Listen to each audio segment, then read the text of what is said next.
Hello, everybody, and welcome to another great episode of My EdTech Life. Thank you so much for joining me on this wonderful day. And wherever it is in the world that you're joining us from, thank you as always for all of your support. We appreciate all the likes, the shares, the follows. Thank you so much for just listening to our content and finding value in it, because we have definitely seen those download numbers go up. And as you know, we do what we do for you to bring you some amazing conversations. And today is definitely no different. Today, we are going into the world of podcast, and we're going to be specifically talking about Adobe Podcast. And I'm just really excited to welcome a phenomenal guest that I had the pleasure of just kind of dropping in on a live event that they were doing. And I was like, oh my gosh, like everything kind of lined up. I need to make sure that I have Harmony Jiroudek here on the show. And today, she is our wonderful and today she is our wonderful guest. So Harmony, how are you doing today?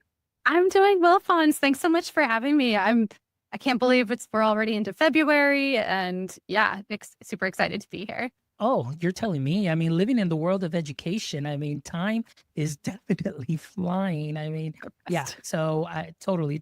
I mean, but thank you so much for being here. And I'm glad, like I said, I dropped into that live session that you guys were doing, and Dave Jackson it was his turn at that time. And I was like, oh, okay, I know Dave and I'm very familiar with Dave.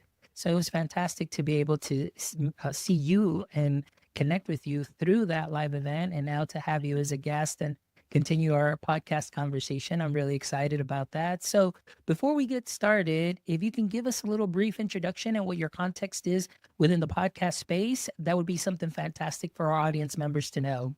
Yeah, happy to. So I currently lead customer education and success for Adobe Podcast. We are a relatively younger product within the larger Adobe ecosystem. So product's been around a little over a year now. Previously, I was at a company called Descript, a similar product. So been in the podcasting product space for 4+ years now at this point.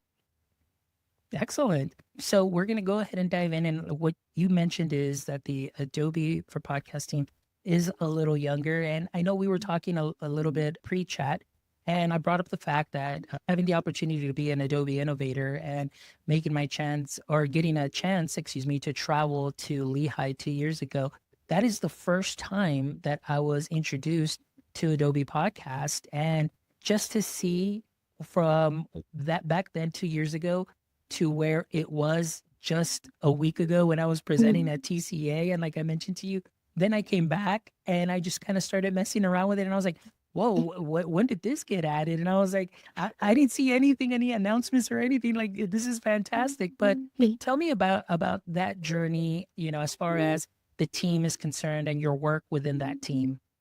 Sure. Yeah. So for folks that are brand new to Adobe Podcast, in short, it's a AI-powered audio recording and editing tool, really designed to help podcasters and content creators create high-quality audio content without getting bogged down by the technology. So it's super simple to use. And it actually started off as kind of like what we call a quick action, the enhanced speech feature, which I think you're familiar with. Initially, it was just that. It was this landing page where you could go drop in your audio. It would remove background noise and echo, and it would make it sound like you recorded it in a professional studio. So initially it was just that. And from there, then we're like, okay, where can we take this? And so we saw, there was a need within Adobe. We're like, we don't have like a tool that's out there for recording podcasts. So let's build remote recording into the product as well. So we have this feature called Studio that allows you to do remote recording, send a guest a link, or you can do solo recording as well. As soon as you're done, it transcribes everything, and you can do text-based editing, and there's great built-in royalty-free music. And we actually just added to the music library. So lots going on. And that is a lot, because like I mentioned to you, we just got a little glimpse there. And mind you, this is a room full of Adobe for Education innovators. So we're all, in the K-12 classrooms, whether we are in the classroom or supporting teachers in the classroom and students and so on. So when I got a glimpse of this, before going to Lehigh, I had already been familiar and seen it through another friend of mine. His name is Dylan Schmidt, great Oh, yeah. podcaster. Digital I know creative. Dylan. Yeah, he's Yeah, awesome. yeah, he was on my show, and so he's always like putting out content, and he did a video like that, and then so I started using it, and I was like, this is fantastic just for cleaning up that audio. I mean, even if you're using the voice memo notes on your phone and do a quick recording, and then to be able to drop it in and clean that up. I mean, I was like, wow, this really is, you know, moving up. I mean, in other words, it's removing barriers for somebody who may be interested in podcasting, because now you don't have to worry about, $400 mics or up and all of these interfaces and so on. And now you can just do that here, drop it in, and all of a sudden it's like super clean, nice audio. And then what I love is the little slider where you can kind of leave just a little bit of that little background if you want, just for that ambience and all that good stuff. But to see what it has turned into now recently, and like I mentioned to you, being able to present this at TCEA last week, we definitely got a lot of great feedback. And I say we just because I'm a user, but I mean, I just wanted to let you know that people were very, very happy, especially with the transcript editing portion. And so as an educator, many of the classroom uses of podcasting have been to, show content mastery, learning and knowledge. But now being able to do this and seeing the transcript and students being able to clean up and edit the audio and removing some of these verbal crutches that you hear me sometimes with the uhs, the ums, and the plosives is something that is fantastic. And so it's been great to see the product grow. So I'm just really excited to learn a little bit more about where this may be going. But before we get into that, I know you kind of told us a little bit of the story there and I guess removing some of those barriers. But I wanted to ask you, just because of your background and where it is that you're coming from in the podcast space and bringing that experience into Adobe for Podcast, I didn't even get to ask you, and I'm sure that our audience is wanting to know, is how did you, Harmony, get into podcasting or now being part of the podcast world?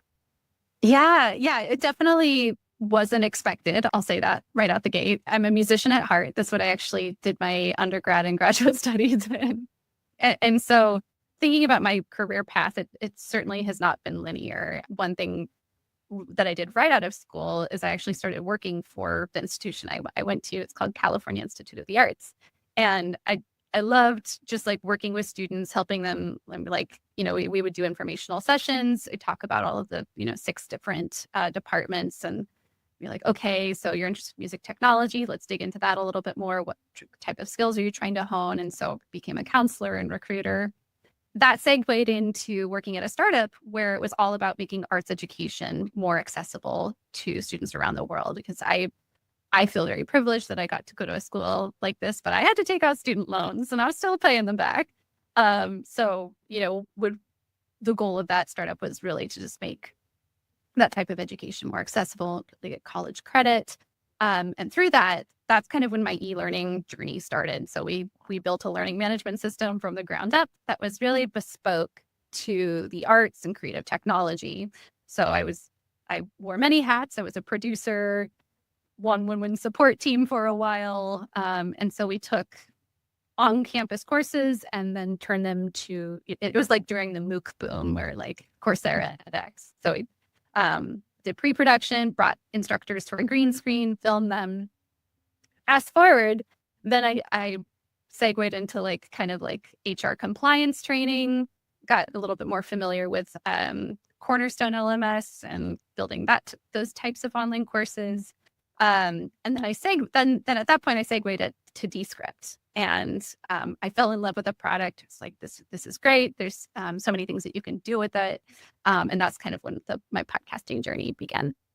That is fantastic. Now, let me ask you too, being like you mentioned, your passion for music. I myself too am very passionate about music and play several instruments, but is there a particular instrument that you grew up playing that you really favor, or are you just like myself, kind of like a multi-passionate creative and you just learn a little bit of every instrument? Yeah, so I'm primarily a vocalist, Oh, but I grew up taking piano lessons before vocal lessons. So it was great having that foundational knowledge. Kind of branched into like doing some singer-songwriter stuff, but then trained classically as a vocalist. nice. Yeah. Excellent. Well, I mean, all of that, I think, honestly, really ties into your current work. And like, you mentioned, you went from that to a different company, Descript, and then, learning about that. And then just now also coming out to Adobe and just to be able to help and grow that and have that vision too as well. I think that that's something that is fantastic. So, your experience, now you worked for this company, Descript, and then now you work for Adobe. How long were you at Descript for? About like 3.5 years or so. And Descript is also a startup. I started when there were a little less than 50 people there, and now it's like, I think it's tripled at this point. And I think, for me, I was primarily working with enterprise customers. So, great production teams that were producing high quality podcasts, and it was really about getting into the nitty gritty of their workflows, understanding like where at the time Descript fit into their workflow. So if they were also using tools like Audition and Premiere and Pro Tools, it was like, okay, how can we onboard and make you successful with Descript at that time? Excellent. Well, that's fantastic because, like I said, I'm thankful for you and your experience and obviously your passion that you have just because, seeing you, with these events and having Dave on and just having wonderful speakers. And then I know you and I have been going back and forth, as far as messaging, but I'm just really excited where Adobe Podcast is going now because, like I mentioned, I can't stop talking enough about it because of my experience with it. And also because I've had the opportunity working at a district as a digital learning coordinator, I get the opportunity to work with educators and going into teacher classrooms and maybe they have a project and they just want to do something a little bit different or in this case I'll go into libraries and I'll give them an idea of how they can go ahead and leverage the power of podcast for doing their book reviews and little things or little mini pods, micro pods for just giving reviews on books, main characters, little things like that, just so it builds up just that community and also for the students to be able to just have that ownership and feel like they're part of something bigger. And what I see here is as you bring your experience in with the rest of the team, I think that this is going to be something that's going to be fantastic. And I look forward to all the great things that are coming. So with your background in education and then, of course, going into the market as far as Descript, working with enterprise customers, what do you find is maybe a couple of the biggest barriers of entry that maybe some people that may be interested because as our audience here, we have a lot of educators that maybe are interested in starting a podcast, but they don't know where to start and how to get started. So with your experience, what would be some actionable steps for them to say, hey, this is a way that we can remove that barrier and that you can just click record and start producing something?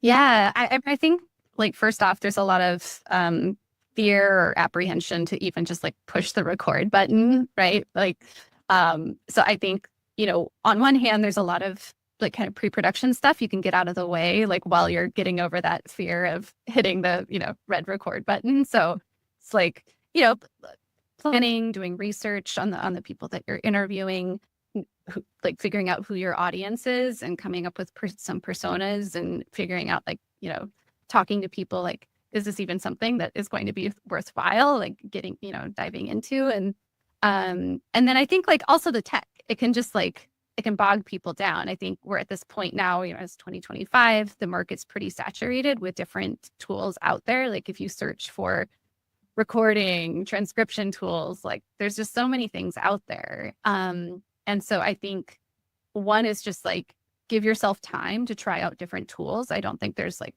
a one size fits all, right? Like it's, use the tool that's going to be most conducive to the way that that works well based on your workflow. And also just allows you to be able to like get into interesting conversations and not get bogged down by the technology and be able to focus on the story. So I would say like test out different software, see what works best for you after, doing that bit of research. And I would also say like record yourself and probably throw away the first things that you record. You may come back, and listen to something and see or hear it with a different lens and be like, oh yeah, like I'm really glad I, did a couple practice rounds. Now I'm going to come back at it a little bit more informed based on what I heard the first time around. And maybe it was just like the filler words. It was like, oh man, I said and like so many times. So I got those few practice episodes under my belt. I'm going to come back even more prepared. Excellent. That is fantastic advice. And, if I could go back and start things all over again, I would probably have started there. But, I'll be honest with you, like when I was in the classroom, this was maybe about 10 years ago. And I had just started hearing a little bit about podcast and education, going to a conference. And so I would just start recording in the classroom with my students. And so we would do a lesson. And what I would do is I would walk around just with my phone and I would record all my students. And what I would do is we would have an activity where we were going over, let's say it was either, just, I don't know, the Revolutionary War or the Roaring 20s was, an era that was a lot of fun and the students always had a great time. So it was great that what I would do is I would assign certain sections of those readings to students. So if I had 25 kids, then I would assign certain sections to them. And then everybody was a subject matter expert. So I would just say, all right, at this time, Dr. Garcia, our guest here, who's joining us from the University of so-and-so, just make it up. And then, of course, they'd speak their part. And then I would put all that together and share it with parents through our digital newsletter. It was something that was fantastic that I never thought at that time that we were doing a podcast. It was just, to me, it was something like, oh, we're just having some fun and enjoying. But now, I mean, this is where a lot of classrooms currently want to go or are in, or they hope to get into. So I really appreciate the advice that you gave for individuals, but also for teachers and students also to have, just to make sure that we don't get bogged down with a lot of the tech. And so one of the things that I love, like I mentioned, is the ease of use of Adobe Podcast, because my philosophy, I always tell people, and those that know me, I always say, hey, I just got to keep it KISS.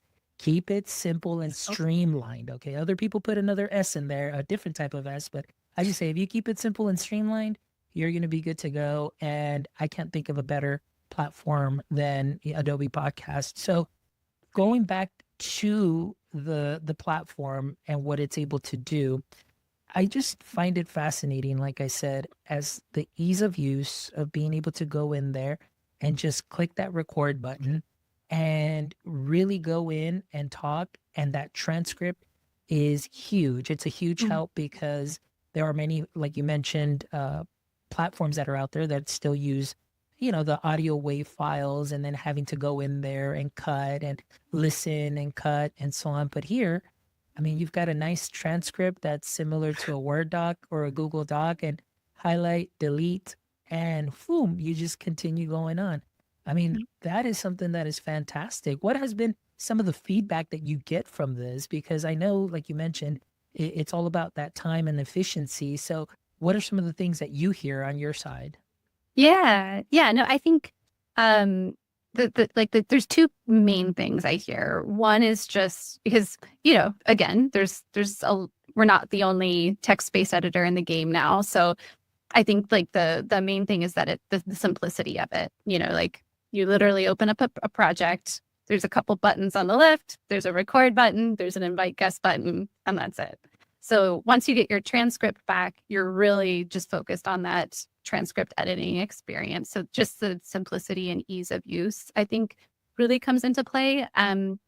The other thing too, like especially I think like thinking about, the student experience, there's so many sort of use cases for using it in the classroom, whether it's like, to your point, using it on a culmination project or a book review, or even language learning, like, be able to see like students light up, like when they hear their voice, recorded back, and then they, there's room for, that self-assessment and making improvements from there. So like, I love seeing like students and faculty like light up when they realize like, oh, I can record and then get the transcript back. And just recently, as you and I were discussing earlier, you can now transcribe in 6 different languages, which I think is huge, especially for education. So I think like there's this element of like wider accessibility and option for like, inclusive learning. So yeah, that paired with the ease of use, and then we'll get to this, but also access to Adobe Express. So there's when you sign up for Adobe Podcast or Adobe Express, you automatically get access to the other. So it's basically you've got your podcasting tool and your design and video tool like wrapped up into like one subscription. And to me, for like as an educator, it's like this is all you need. So I think that would be the thing that like rounds out like what makes it unique in the market. Yes, yes, yes to all of that. Because, like I said, it was funny, also just coming back from TCA, and I was like, well, let me just sit here. And I think this was February 7th, actually, because I have my project dated right here. So I came in here, I was like, well, let me try it out because of the presentation. I'll have an opportunity to go to Puerto Rico and share on this. And there it is. It's all in Spanish. And then not only that, but just I love, like you mentioned, the way the UX for it is fairly simple. You can either upload your audio and you can fix that. You can add the music. You can add, your intros, outros, mid sections. And but one of the things that I do love about this is the ability to have more than one student. And in this case, the only reason that I'm saying students is because this is who I work with the most. But to be able to have them podcast together and just, even though they may not be like, let's say in the same class, this could be a project that is worked on, after school or things of that sort where they have access to that. I think that this is something that is fantastic where they get to work on that. And like you mentioned, submit a culmination project, something describing their unit or a novel that they're writing, or excuse me, a novel that they're reading and studying, and just to be able to partner together and just show their knowledge, but they're working on proper language acquisition. And again, the only reason I'm bringing teacher talk here is because I want my teachers to understand that, in the speaking portion, their proper language, they get to also work on pronunciation, they get to edit, they get and build up those personal communication, collaboration skills also in one, and the critical thinking. But then you added that wonderful bonus that I tell my teachers. It's like after that, I mean, you've got, the creative component through Adobe Express too as well. So that's something that is fantastic, all wrapped into one platform. I was like, this is fantastic. And I'm absolutely loving it. That's for sure. So Harmony, let me get a little bit more just from you as far as a couple of things that I do note that I did notice that I absolutely love too is, as far as downloads, I know when I was at TCA, teachers were like, well, how does this file download? Because some of them may want to just bring in a section of video to fix the audio. So I love the download portion menu because it's very simple. You can either download as an audio MP3, you can download the transcript as a TXT file. You can also do audiograms, which I thought was something fantastic that I stumbled upon too as well. So tell us a little bit about some of those features as far as the download side of it. Yeah, absolutely. I think that's kind of like the last piece in the workflow of like, okay, I've recorded, I've edited, I've gotten it perfect. I've maybe enhanced and added my video. So now how do I get it out and share it with either with my classroom or share it with the world? And the goal at that point is really just like, let's present you with a bunch of different options, because like for me, I can't really I need, if I'm watching a video or just listening to a podcast, like I need the transcript as well for it to be more sticky. And so you can, download the final edited audio in a WAV or MP3 form. Then below that, you've got your transcript that you can download in a couple different formats. We do like TXT, DocX, and PDF, all kind of good for different various use cases. With the premium plan, you can download your original recordings. So if, for example, if we were recording in there, it would record us on separate tracks. So I could pull those down. And then last but not least, audiograms, I think particularly in podcasting for folks that are doing audio only content, this gives you a really kind of easy way of converting your audio into engaging video really quickly. So what you're seeing in the platform right now is kind of like V1. It was kind of like, here's what the initial iteration of this looks like. But as you know, you want to be able to like change the background color. You want to add your logo and your branding. So that's like basically like what's to come next. But yeah, we needed to get that MVP out. Yes, no, but that's so exciting. And if you don't mind, what I'm going to do here is I'm going to go ahead and just do a quick share screen. And then what I'm going to do is I'm Yeah. just going to demo the audiogram that I created. Perfect. And of course, this is going to be in Spanish. And like I mentioned, when I came back from TCA, I was like, all right, I'm so excited. I get to present this in Puerto Rico and I have to do my presentation in Spanish. But oh no, I noticed that it said, hey, it does not transcribe in other languages other than English still. But now this is what I love. And so check out this great audiogram that I was creating. And thank you, Harmony, and the rest of the team, because like you said, I know that this is going to change later on, but first you got to take those baby steps. But this is huge. So let me share with y'all what you can do. Hola, mis amigos. Estoy muy contento de estar aquí con ustedes para presentar sobre podcasting en la aula.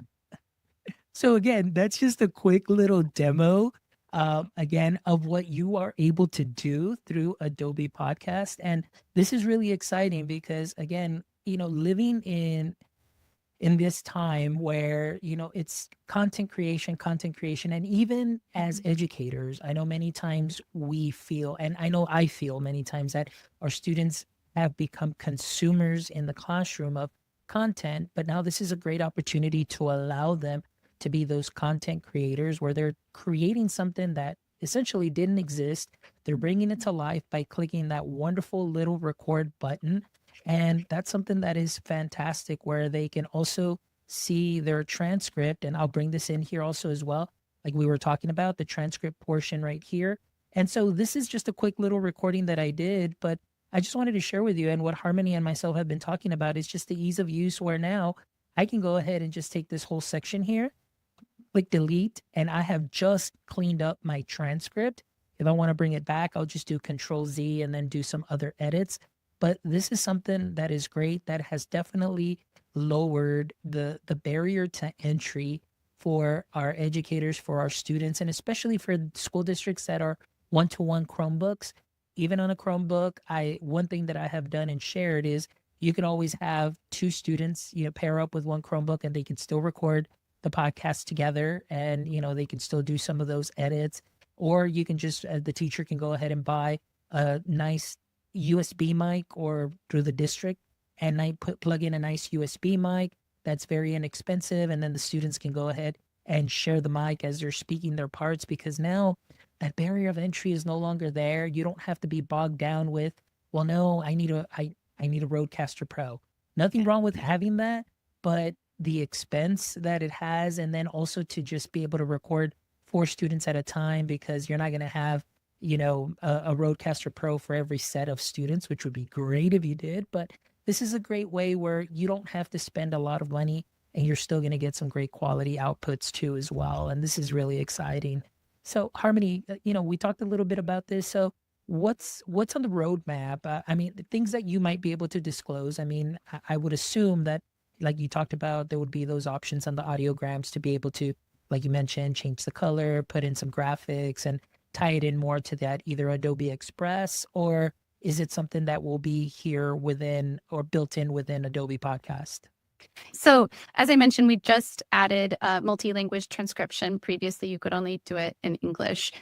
We also just localized the platform in, it's 10 different languages now. So what will be coming, it will be more language support. Hopefully we want to get another, at least 5 to 10 languages added in the next few quarters. That's fantastic. Well, I'm really excited because, like I said, for me, the simplicity of use, and most importantly, because at least in my mind, as a teacher, like I said, as an educator, lifelong learner, and working with educators, I feel that this is probably one of the most complete platforms that is out there right now that has the ease of use with the transcript. Like I mentioned to you, I saw some demos with other platforms that do the transcript, and it was not very user friendly as this is, where you have everything just on one screen. You highlight, backspace, delete, and you're ready to go. And you really don't waste any time.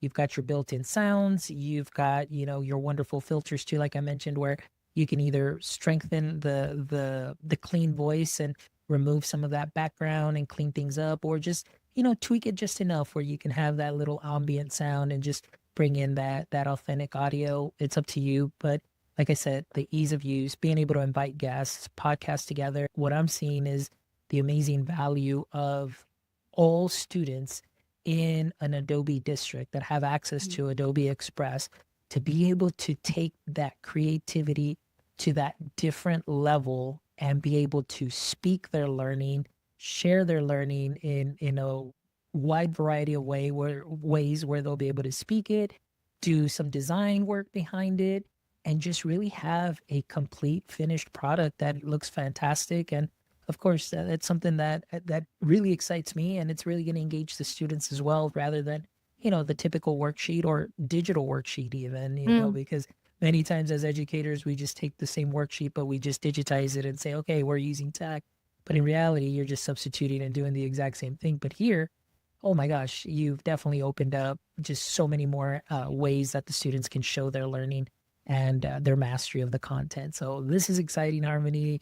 I appreciate what you and the rest of the team are doing. And thank you so much for the wonderful shares as far as what will be coming down the pipeline. And that is very exciting for sure. Absolutely. You actually made me think of one more thing, and that's hitting on our enhanced speech tool. So we recently released V2. And based on some feedback that we were hearing, there was kind of a need to have like a little bit more control over how much background noise you want to bring in versus how much you enhance the voice. So we're going to be making some improvements to the slider experience. So it'll be, instead of one single slider, we're going to add a second one, just so that you have a little bit more mixing control. So that actually, thinking of like, sounds in the classroom, maybe you want to hear some of the background voices of like, maybe the teacher's lecturing, but you want to hear a little bit of the excitement that's going on in the classroom. So you can have a little bit more control over that. Perfect. And so I'm going to go ahead and just share my screen here one more time. And this is what we're talking about, because currently you have the enhanced speech right here, and you can either turn that off or turn that on. And I know you've got the slider option here where you can go full 100% or just kind of tweak it down a little bit. And so you're saying that now you would have some multiple sliders here to just really tweak it and just really catch that extra little ambiance and background. Just, have it maybe just a nice little subtle touch there in the background. But like I said, it's just the ease of use for me is really what the game changer is that, for teachers to not feel very overwhelmed, the UX UI for teachers, the UX UI for students.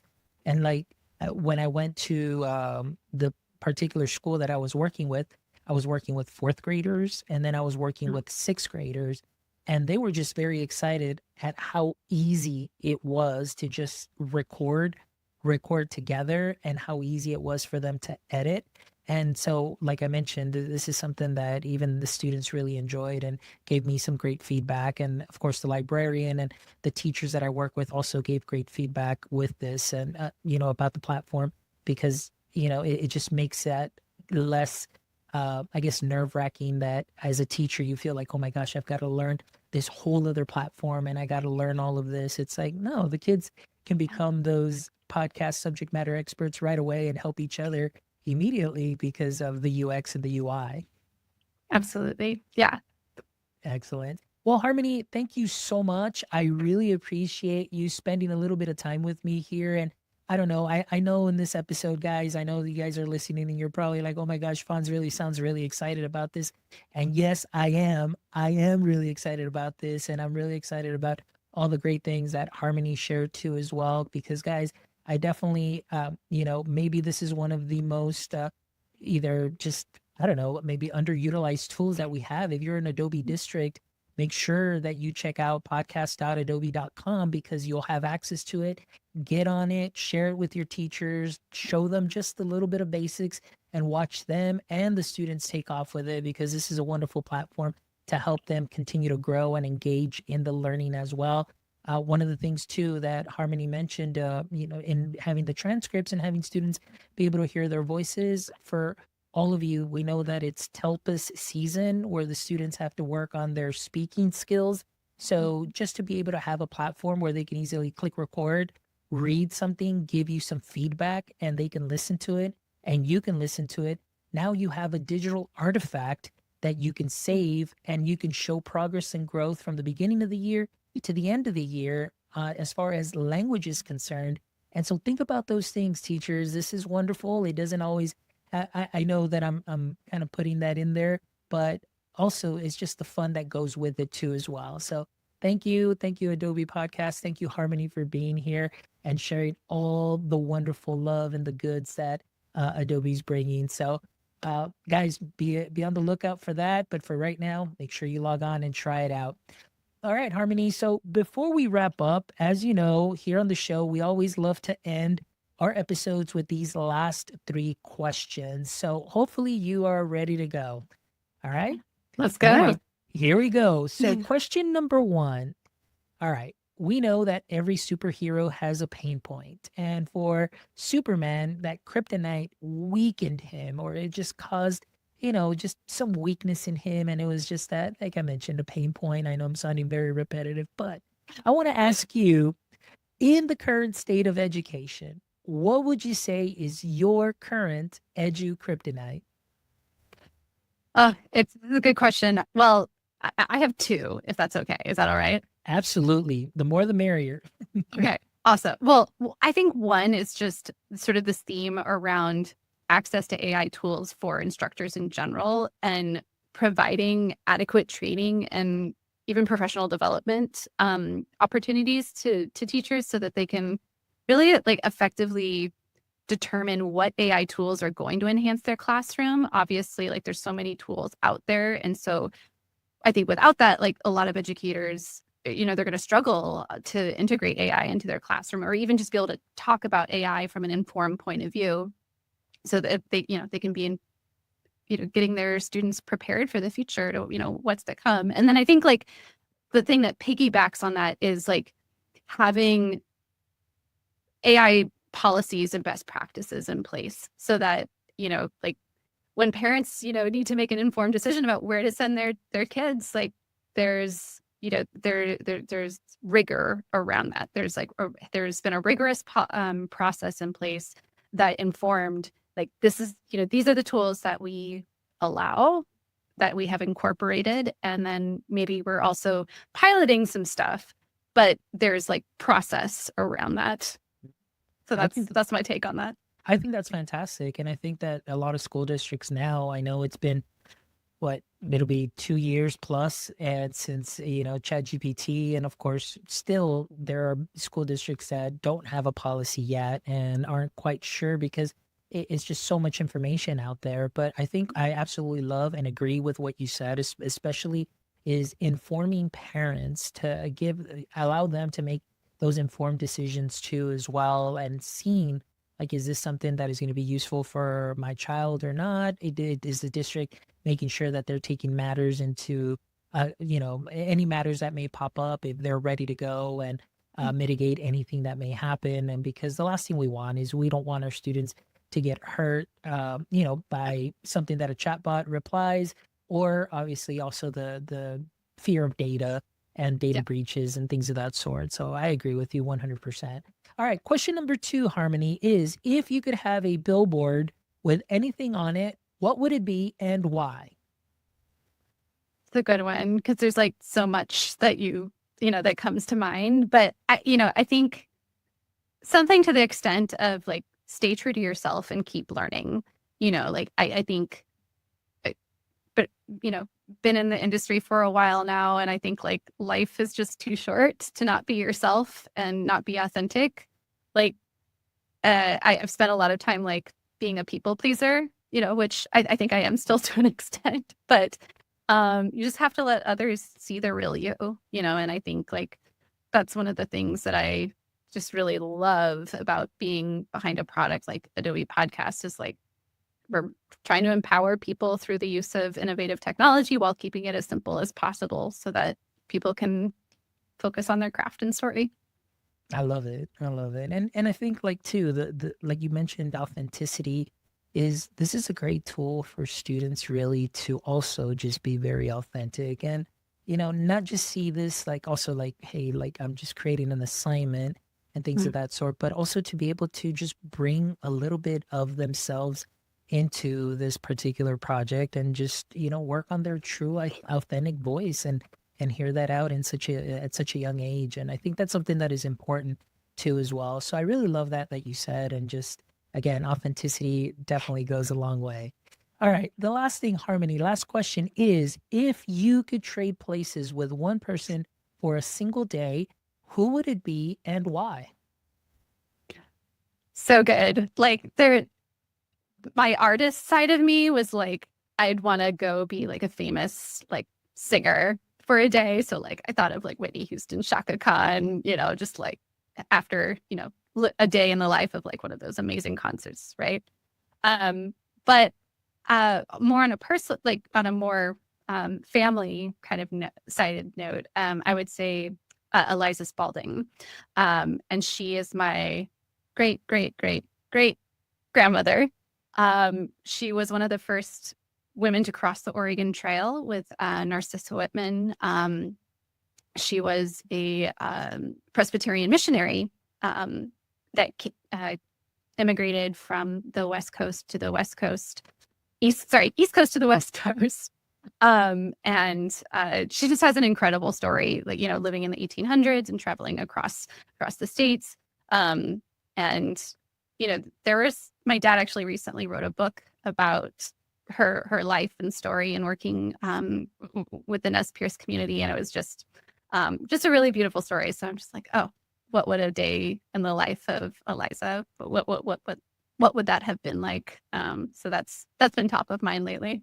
Yeah, that's fantastic. Actually, if you see me looking over yours, because I did a quick Google search and just, being able to see what popped up, I was like, oh my goodness, this is amazing. And so this is great. This is fantastic. So now I'm going to definitely look up a little bit more information. But Harmony, just thank you so much just for your shares. Thank you so much just for, what you're doing. I can't speak enough. I guess it's just the podcaster in me really wanting to help students and teachers do the same, but and tying in that education aspect, the lessons and so on, and how it could also turn into a podcast, and how this could be a way to also assess learning in a different way. And so I just want to say thank you for your time. Thank you for your effort. And for all our audience members, also thank you so much. And for our amazing sponsors, Eduate, thank you so much for believing in what we do. And Yellow Dig, we really appreciate you and everything that you're doing for us in bringing these great conversations to all of our amazing audience members. And again, don't forget, make sure you jump over to our website at myedtech.life, where you can check out this amazing episode and the other 310 wonderful episodes, where I guarantee you will find a little something that you can sprinkle on to what you are already doing great. If you haven't done so yet, jump over to our YouTube channel, give us a thumbs up. Please subscribe. We are approximately 38 subscribers away from 1,000 subscribers, and that is our mission, guys. Help us get to 1,000. So please make sure you jump on over and keep on following us on all socials. Thank you so much for all of that support. And until next time, my friends, don't forget, as always, stay techie.